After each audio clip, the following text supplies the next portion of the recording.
Sehr geehrter Herr Bundespräsident, liebe Frank, Frau Präsidentin des Bundestags, lieber Julia, Frau Bundesratspräsidentin und Ministerpräsidentin des Saarlandes, liebe Anke,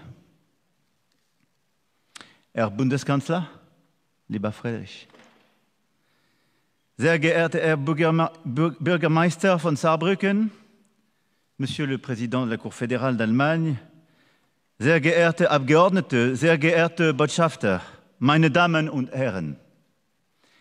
Deutschland feiert heute den Tag der deutschen Einheit hier im Saarland, ganz in der Nähe von Frankreich. Ich danke Ihnen für Ihre Einladung und die Ehre, die Sie Frankreich dadurch erweisen, gemeinsam mit Ihnen 35 Jahre deutsche Einheit zu feiern.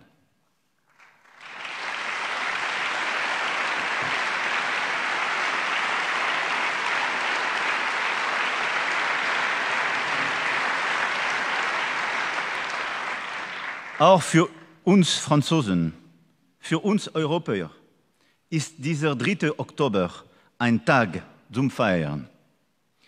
Es gibt Ereignisse der Geschichte, die sind so prägend, dass jeder genau weiß, was er zu diesem Moment getan hat und wo er war. Die deutsche Wiedervereinigung ist so ein Ereignis. Jeder von uns, egal wo er lebte, egal wie alt er war, spürte, dies ist ein Wendepunkt der Geschichte.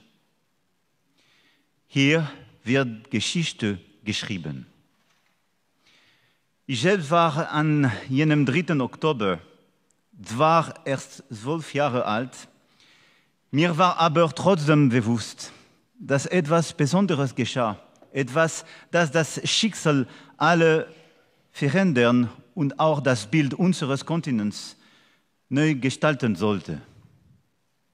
Auch wenn die jüngeren Generationen diese historischen Stunden des Mauerfalls und der Wiedervereinigung nicht miterlebt haben, so haben sie doch die Bilder gesehen. Sie wissen um die historische Bedeutung und die Tragweite dieses Tages. Sie wissen, wie stark der Symbolcharakter der deutschen Wiedervereinigung auch für das durch den eisernen Vorhang gespaltene Europa war. Oui, il y a 35 ans, votre pays se réunissait dans ce moment que nous célébrons aujourd'hui. Et laissez-moi vous dire combien votre invitation et l'honneur qui m'est fait de pouvoir m'exprimer devant vous touchent profondément les Français, le Français que je suis, et vous dire la grande humilité et la grande admiration que j'ai à me trouver devant vous aujourd'hui. Nul ne sait vraiment dire tous les efforts qu'il a fallu déployer pendant toutes ces années pour que la réunification soit pleinement une réalité. Il y a 35 ans, c'est l'Allemagne qui s'est réunifiée et c'est notre Europe qui s'est réunifiée. Après tant de décennies, pour reprendre la formule de Milan Kundera, l'Occident avait été kidnappé. Et nul ne doit sous-estimer tout ce qui a été fait et au fond tout ce qui reste à faire. Et la fragilité de ces décennies passées ensemble. La France a admiré cette Allemagne qui se retrouvait, elle l'a célébrée à vos côtés. Et au fond, nous avons accompagné durant ces décennies une autre unification, celle d'une Europe jusqu'alors impossible, puis la réunification pleine et entière de notre Europe après la chute du mur. Et ce chemin était vu comme si impossible. Imaginez, il y a 75 ans, comment nos prédécesseurs avaient pu imaginer mettre ensemble ce avec quoi ils se faisaient la guerre, comment nos prédécesseurs ont eu le courage de se dresser et de signer le fameux traité de l'Élysée, comment ensuite, cheminant nos prédécesseurs ont su se tourner vers leur passé commun qui les avait divisés pour bâtir l'avenir. Mais je mesure aussi combien cette réunification, ces réunifications, cette unité contemporaine sont fragiles. En tout cas, en me tenant devant vous aujourd'hui, laissez-moi vous dire mon admiration devant tout ce que vous avez su faire, dans tout ce que vous avez réussi, et devant l'audace et la détermination de celles et ceux qui se sont levés, qui ont abattu les murs et qui ont décidé, en effet, de se réunir à nouveau. Il y a 35 ans, rappelez-vous, beaucoup nous disaient « l'histoire est finie ». Maintenant, ce sera la paix, la prospérité et la démocratie. Et finalement, la peur que nous avions, pour certains, c'était de tomber dans l'ennui, les autres de vivre enfin dans le soulagement d'une paix, d'une prospérité, d'une démocratie que nous n'aurions qu'à étendre. Les dernières décennies, et tout particulièrement les dernières années, nous ont pleinement fait mesurer sans doute l'erreur qu'était cette promesse, en tout cas la précarité de tout ce qui avait été fait. Oui, après ces promesses, c'est le doute qui a réémergé, parfois la défiance, nous la voyons dans nos sociétés, l'accumulation des crises. Et en quelque sorte, nos générations sont livrées là à une Allemagne, une France et une Europe qui sont marquées par la fin de la paix sur notre continent, le doute sur la prospérité et le progrès, les fractures de notre démocratie. Alors, dans ce moment de doute, parfois de vertige, face à ce que nous sommes en train de vivre, en me tenant devant vous aujourd'hui, je voudrais que nous nous souvenions de ce qu'il y a en effet 35 ans, nos prédécesseurs et certains d'entre vous dans cette salle ont su faire avec force. Et de nous dire, notre génération a au fond le choix, être l'ère du doute, de la fatigue, choisir ou laisser faire les extrêmes, qui sont les fausses promesses face à ce doute, ou à nouveau nous dresser et décider d'embrasser notre époque nouvelle et d'en faire l'époque de l'audace et de la détermination à nouveau ensemble.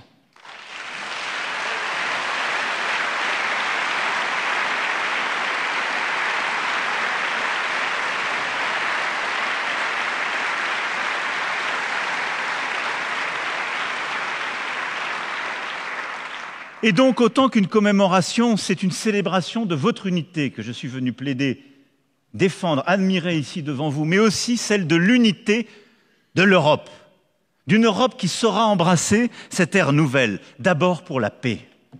La paix.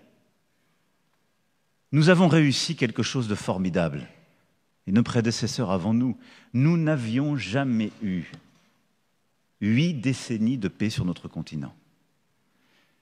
Et surtout nous, Français et Allemands, nous étions, dans la période récente, les experts de la guerre civile européenne. Nous avons réussi cela. La guerre entre nous n'existe plus. Formidable acquis de cette Europe. Et que tous ceux qui nous expliquent que la solution de demain serait de bousculer cette Europe, rappelez-leur la fragilité de cette paix, rappelez-leur le caractère exceptionnel des 8 décennies que nous venons d'avoir ensemble. Jamais notre continent, pendant les siècles qui s'étaient écoulés précédemment, ne l'avait vécu. C'est la force d'âme de nos prédécesseurs, puis la nôtre, qui l'a permise. Mais la guerre revient sur notre sol par l'agression russe en Ukraine. La guerre revient aussi sous des formes plus hybrides chaque jour, par des violations de nos espaces aériens, par les voies de l'immigration, par la manipulation de l'information, par les cyberattaques, par les provocations dans l'espace. Nous sommes à nouveau, malheureusement, dans une ère de confrontation. Face à cela, nous avons su rester unis. Unis dès le premier jour, pour sanctionner la Russie, unis dès le premier jour, pour être aux côtés de l'Ukraine dans cette guerre de résistance. Et nous nous tenons unis aujourd'hui et nous le serons jusqu'au bout, car c'est la sécurité des Européens qui se joue en Ukraine, la nôtre aussi, car c'est la dignité de l'Europe parce que c'est le respect de la Charte des Nations Unies, c'est-à-dire d'un État de droit international, et donc les conditions de la paix qui se jouent en Ukraine aujourd'hui. Pour toutes ces raisons, nous resterons unis aux côtés de l'Ukraine pour la paix.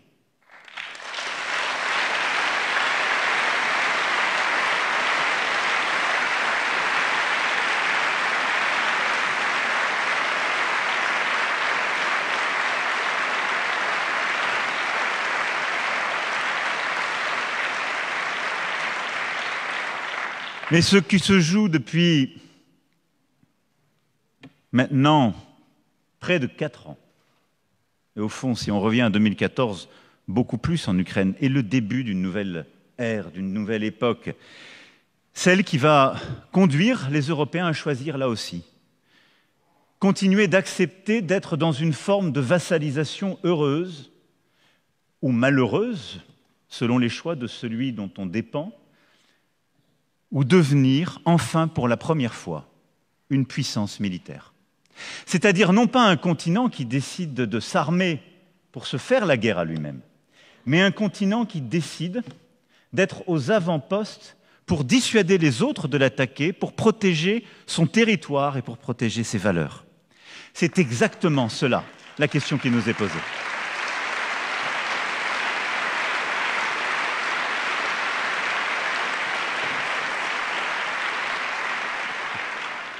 C'est ce que nous avons réussi à faire ces derniers mois en bâtissant cette coalition des volontaires, où pour la première fois, réunissant autour de nous des alliés fidèles, nous sommes 35 du Canada à l'Australie, nous avons conçu les garanties de sécurité pour l'Ukraine. Pour la première fois, les Européens, sans attendre la réponse venant d'outre-Atlantique, ont dit il s'agit de notre sol. Si la paix demain devait être signée, comment la protégerions-nous?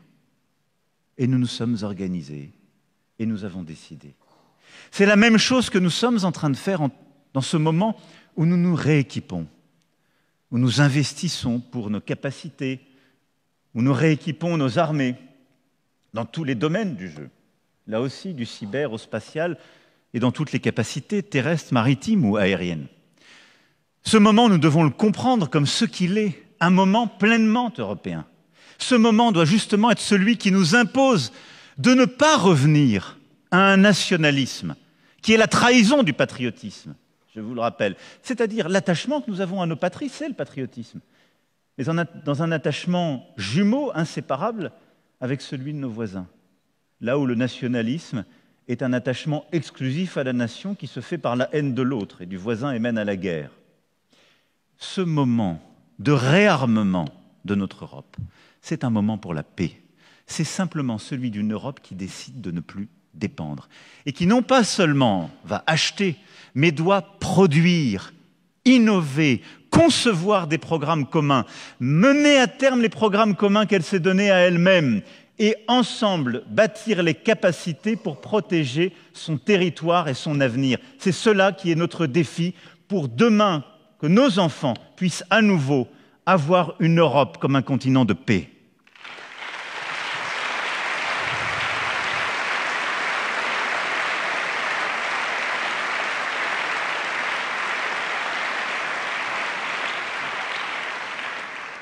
De la même manière, le doute s'est installé sur nos modèles sociaux et avec nos populations vieillissantes, sur la capacité à les tenir et à les financer. Il s'est installé parce qu'aussi, la croissance n'est plus la même. Et regardons avec lucidité notre continent européen. Regardons les 2 décennies qui viennent de s'écouler. On a fait des choses formidables. On a réussi à consolider une monnaie commune. On a résisté aux crises financières, à la pandémie. Mais regardons les choses franchement. Nous avions une obsession, la stabilité. Une inquiétude principale, ne voyez pas là une quelconque provocation quand c'est un Français qui parle, l'inflation. Nous avons réussi la stabilité et on a beaucoup moins d'inflation que les autres. Mais nous n'avons pas réussi une chose, la croissance. Si je regarde les 2 décennies qui viennent de s'écouler, le produit intérieur brut de l'Europe rapporté au nombre d'habitants a progressé 2 fois moins dans notre Europe qu'aux États-Unis. l'écart s'est creusé dramatiquement. Et dans notre continent, qui est en même temps le modèle social le plus généreux, c'est insoutenable. Et ça, nous devons le regarder en face. Nous avons réussi la monnaie commune, nous avons réussi la stabilité, nous n'avons pas réussi la croissance. Pourquoi? C'est le défi que nous devons maintenant relever. Nous ne l'avons pas réussi parce que nous n'avons pas su suffisamment faire de notre Europe une terre d'innovation, de technologie, de transformation. Et donc le défi qui est le nôtre, c'est de continuer chacun dans nos pays à réformer. Vous êtes en train de le faire avec courage. Nous avons fait ces dernières années et nous allons tout faire pour continuer de le faire. Parce que nos modèles sociaux ont besoin d'être réformés pour s'adapter au vieillissement de la population, aux transformations climatiques, démographiques, avec courage et lucidité. Mais nous devons ensemble en Européens réussir à créer beaucoup plus de richesses. Et au fond, à nous dire que ça n'est pas simplement la discussion permanente sur un gâteau qui ne croîtrait pas, voire se réduirait qu'il faut avoir. Mais c'est la question de savoir comment l'étendre.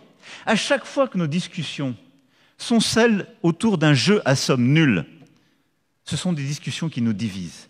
À chaque fois que nous remettons au cœur du débat économique la question de savoir comment on étend le domaine, comment précisément on a plus de croissance, on apaise et on bâtit l'avenir. C'est exactement ça aujourd'hui le défi de l'Europe. Il nous faut une Europe qui protège mieux ses secteurs les plus exposés. Ça n'est pas un vieux protectionnisme, c'est de la lucidité là aussi. La Chine surprotège, les États-Unis protègent. Nous sommes le seul espace où il n'y a pas de préférence pour ce qui est produit chez nous. Le seul. Si nous ne protégeons pas notre acier aujourd'hui, si nous ne protégeons pas notre chimie, si nous n'avons pas une préférence européenne sur le contenu de nos véhicules automobiles, nous serons des consommateurs formidablement heureux dans 10 ans, 15 ans, mais achetant des produits chinois, des logiciels américains, ou que sais-je. Et donc, il nous faut accepter ce qui a été un tabou pendant des décennies, protéger cet espace. Dans le même temps, il nous faut simplifier nos règles européennes, les resynchroniser. Nous sommes trop lents parce que trop complexes. Nous sommes trop peu compétitifs parce que trop complexes. Et donc il faut resynchroniser les règles européennes pour que toutes celles et ceux qui créent en Europe puissent aller à la même vitesse qu'aux États-Unis ou qu'en Chine. Partout où nous sommes plus lents, nous avons déjà perdu. La simplification. Il nous faut aussi aller plus vite et plus fort sur l'approfondissement du marché unique européen.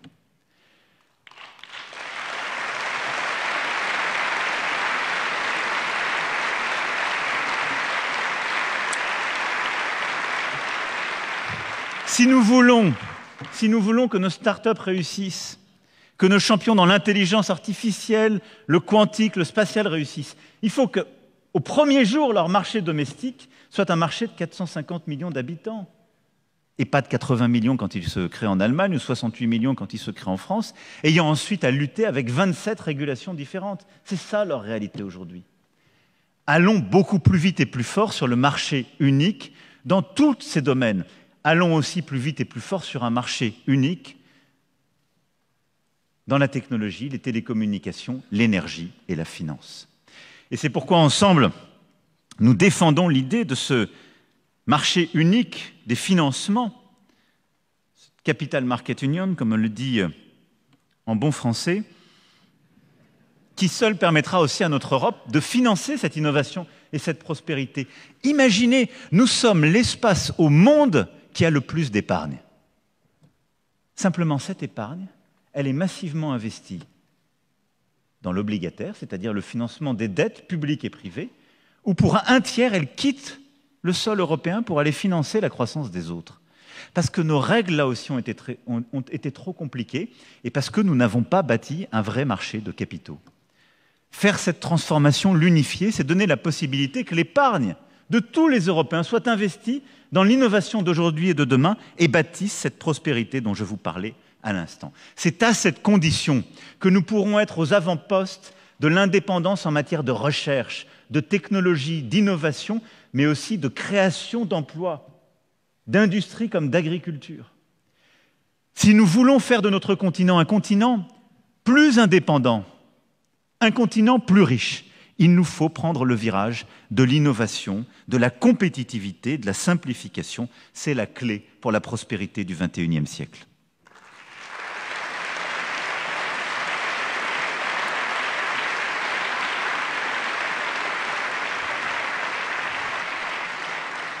Et c'est ce virage seul qui nous permettra de financer, de porter, de transformer notre continent en continuant à le décarboner. C'est en étant cet espace de prospérité, d'innovation que nous pourrons créer de l'emploi en faisant de la décarbonation. Et là aussi, au fond, le défi de l'Europe, et ce que nous pouvons porter, et peut-être ce qui peut nous mettre aux avant-postes de la croissance internationale, c'est d'être ce seul espace qui pense tout à la fois la prospérité et la création d'emplois, la décarbonation et les exigences climatiques, et la souveraineté. Nous pouvons le faire si nous nous dotons de ces instruments au niveau européen et si nous agissons ensemble. C'est le cœur de l'agenda franco-allemand que nous avons réaffirmé il y a quelques semaines à Toulon.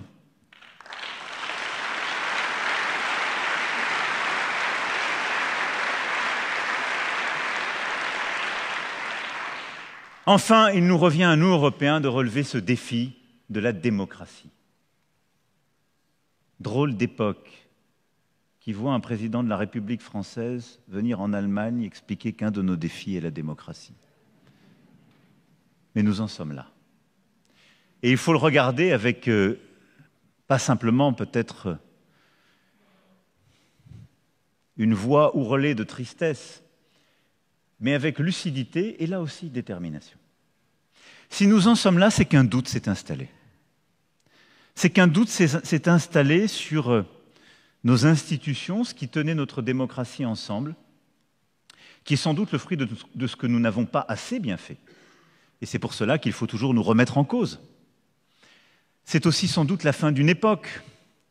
Mais il y a comme quelque chose qui se passe dans nos pays, qui est comme une dégénérescence de nos démocraties. Alors oui, nous sommes attaqués de l'extérieur. Nous sommes attaqués par des ennemis de la démocratie. Il faut le regarder. Et ça justifie de le défendre. Quand des propagandistes de régimes autoritaires viennent attaquer nos espaces publics, nos réseaux sociaux pour de la désinformation, nous sommes menacés de l'extérieur. Comme des régimes autoritaires viennent diffuser leurs messages, nous sommes menacés de l'extérieur. Mais nous serions bien naïfs à ne pas voir que de l'intérieur, nous nous retournons sur nous-mêmes.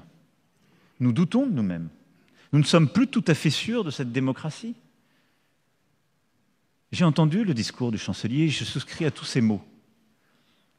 Mais combien de dirigeants dans nos pays nous expliquent que le problème de nos démocraties aujourd'hui, c'est l'état de droit? Beaucoup. Combien de nos compatriotes pensent aujourd'hui que le problème de nos démocraties aujourd'hui, c'est la manipulation par les gouvernements et que la science n'est plus libre? Beaucoup. Combien nous expliquent qu'aujourd'hui, dans nos sociétés, tant de nos compatriotes doutent de la vérité, de ce qui est vrai, de ce qui est faux, tant et tant. Alors parfois, ces phénomènes sont en effet accrus par des interférences étrangères et des manipulations. C'est vrai. Mais nous avons un problème avec nous-mêmes, avec les infrastructures de nos démocraties, si je puis dire. D'abord, nous devons retrouver de l'efficacité collective. Et je pense qu'une des crises de la démocratie vient dans le fait que là aussi, nous avons créé des systèmes qui se sont sophistiqués avec le temps, mais qui sont devenus trop lents ou trop incomplets pour répondre aux défis du temps. Nous sommes dans des moments de grands changements, il faut retrouver de l'efficacité collective. Et partout où on veut simplifier, partout où on veut aller plus vite et plus fort, tout en respectant l'état de droit et nos règles, nous avons raison. Et je le dis parce que parfois ça crée des tensions, et méfions-nous de tout cela. Il est juste, et je crois tout à fait nécessaire, d'essayer d'accélérer, de rendre plus efficaces nos décisions politiques, tout en respectant l'état de droit. Si nous ne le faisons pas, si collectivement nous ne faisons pas l'effort de rendre nos démocraties plus efficaces, alors collectivement, que nous le voulions ou pas, nous nourrirons le discours qui fait douter des règles elles-mêmes ou du principe de ces règles, c'est-à-dire de l'état de droit. Et donc nous devons tous œuvrer pour avoir des démocraties plus efficaces et plus fortes. La deuxième chose, c'est que dans nos sociétés, il faut retrouver aussi le sens du respect,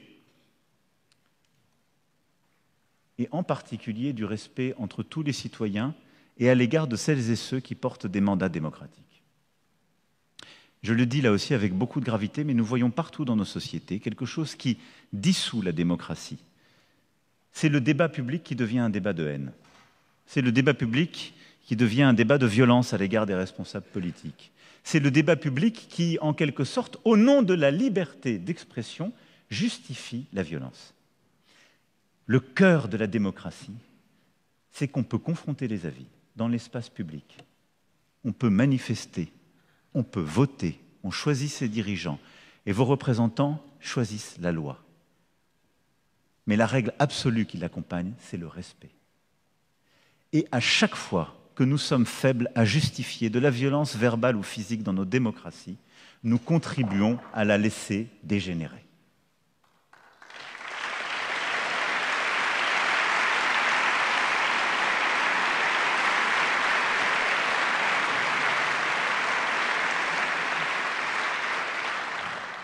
Et puis nous avons avec naïveté, je le dis pour moi aussi, sous-estimer le fait qu'une démocratie, ce sont des élections, des représentants avec des mandats, des représentants qui votent les lois, etc. Mais c'est un espace public, une opinion publique qui se forge et qui construit des majorités d'opinion. La sève de la démocratie, ce sont nos peuples et les opinions publiques qui s'y forgent. Et nous avons ces dernières années, et tout particulièrement cette décennie qui vient de s'écouler, laissé notre espace public informationnel et démocratique totalement se transformer. Et nous l'avons fait comme si, au fond, il permettrait de continuer comme on avait toujours vécu en démocratie. Et au fond, nous avons laissé un espace public démocratique s'installer, où les gens sont tous en cagoule, anonymes, où la règle, c'est plutôt qu'il faut insulter l'autre si on veut être populaire. Où vous ne savez pas dans cet espace public, imaginez une grande place, si vous avez des vrais gens ou des fausses personnes, et où vous donnez une égale valeur à quelqu'un qui crie beaucoup plus fort et qui vous dit « ce vaccin n'est pas un vaccin, ce que vous me dites là est faux », et qui profère les pires contre-vérités. Nous vivons dans une place publique qui a cette tête-là. Comment voulez-vous qu'il n'y ait pas une immense fatigue démocratique et des gens qui aillent de plus en plus vers le nervous breakdown? Je vais le dire en des termes plus directs, nous avons eu l'immense naïveté de confier notre espace démocratique à des réseaux sociaux qui sont à la main soit de grands entrepreneurs américains, soit de grandes sociétés chinoises, dont les intérêts ne sont pas du tout la survie ou le bon fonctionnement de nos démocraties.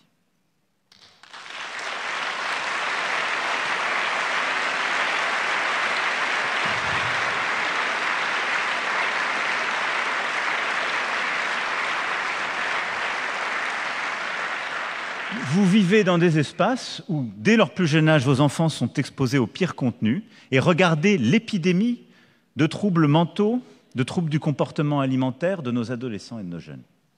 Il est totalement corrélé à l'émergence de ces réseaux sociaux. Nous avons laissé s'installer des espaces publics où tout est fait pour ne plus raisonner.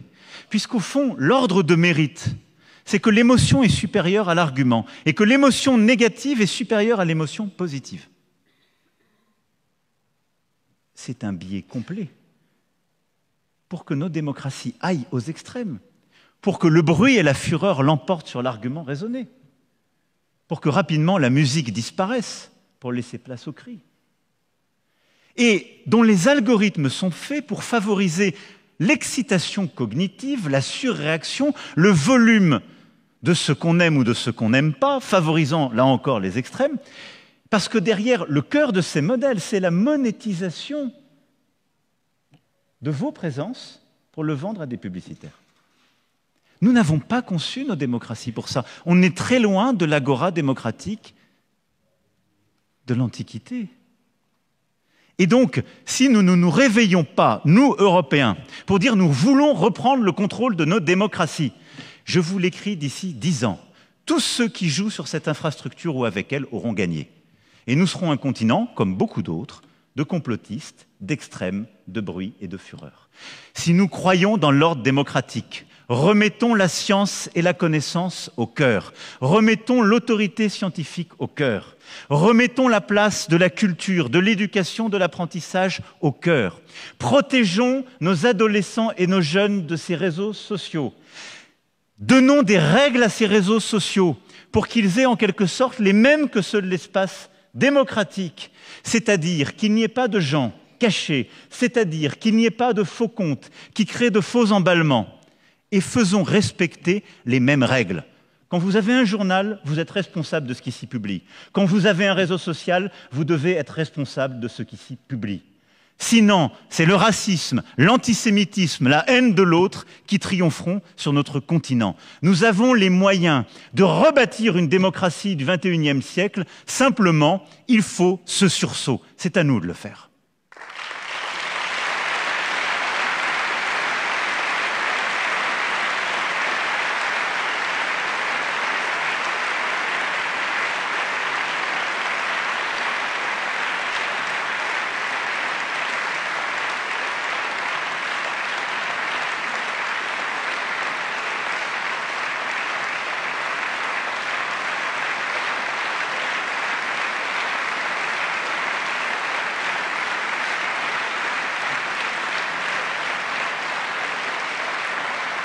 Alors oui, mesdames et messieurs, face aux lumières noires qui reviennent, aux régimes illibéraux, aux régimes autoritaires qui se sentent pousser des ailes et sont à chaque fois les alliés objectifs des partis des extrêmes, il y a un chemin d'une nouvelle Aufklärung.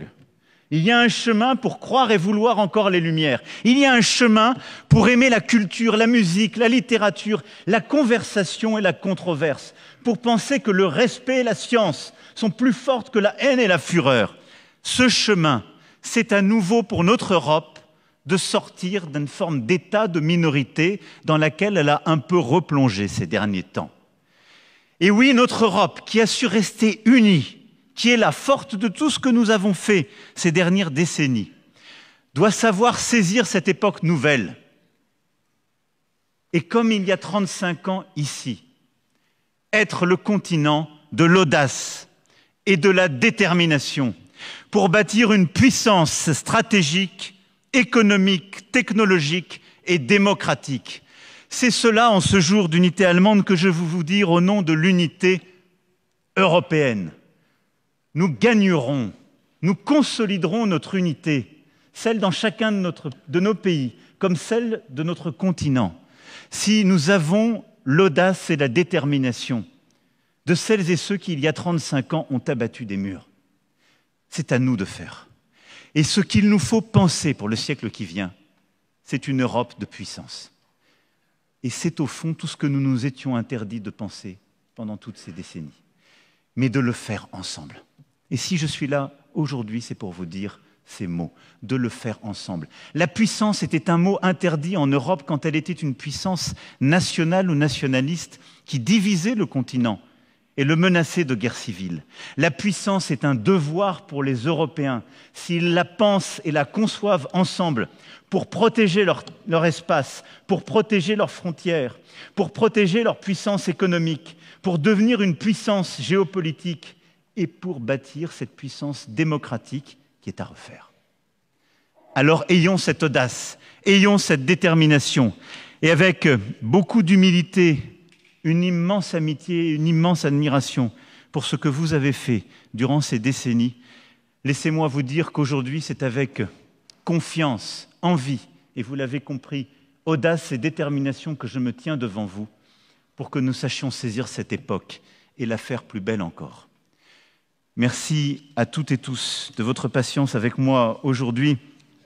Et au fond, Jean Monnet, einer der Gründerväter der Europäischen Einheit, drückte es so aus: Wir koalieren nicht Staaten, wir vereinen Menschen. Unsere Aufgabe, unsere Pflicht ist es, jeden Tag aufs Neue für diese Vereinigung, diese Einheit zu kämpfen, uns jeden Tag aufs Neue dafür einzusetzen. Werden wir dieser Aufgabe gerecht? Es lebe die deutsch-französische Freundschaft. Es lebe das geeinte Europa.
Herzlichen Dank, Präsident Macron, für diese wirklich eindrucksvolle Rede. Kinder sind unsere Zukunft. Und das demonstriert Ihnen nun der Kinderchor aus Dillingen unter der Leitung von Thomas Bernardi. Und ergänzt wird der Chor durch Kinder der saarländischen deutsch-französischen Élysée-Kindergärten. Auch hier ist das Motto Zukunft durch Wandel. Wir sind die Welt. We are the world, singen die Kinder. Und junge Mitglieder des Vereins Zweite Chance werden Leuchtkugeln übergeben. Und diese Leuchtkugeln symbolisieren die Hoffnungen der jungen Menschen auf Frieden, Zusammenhalt und eine gemeinsame Zukunft. Und sie werden diese Leuchtkugeln in die Hände der politisch Verantwortlichen übergeben, in der Hoffnung, dass sie diese Werte bewahren und für die nächste Generation weiterentwickeln. We are the world.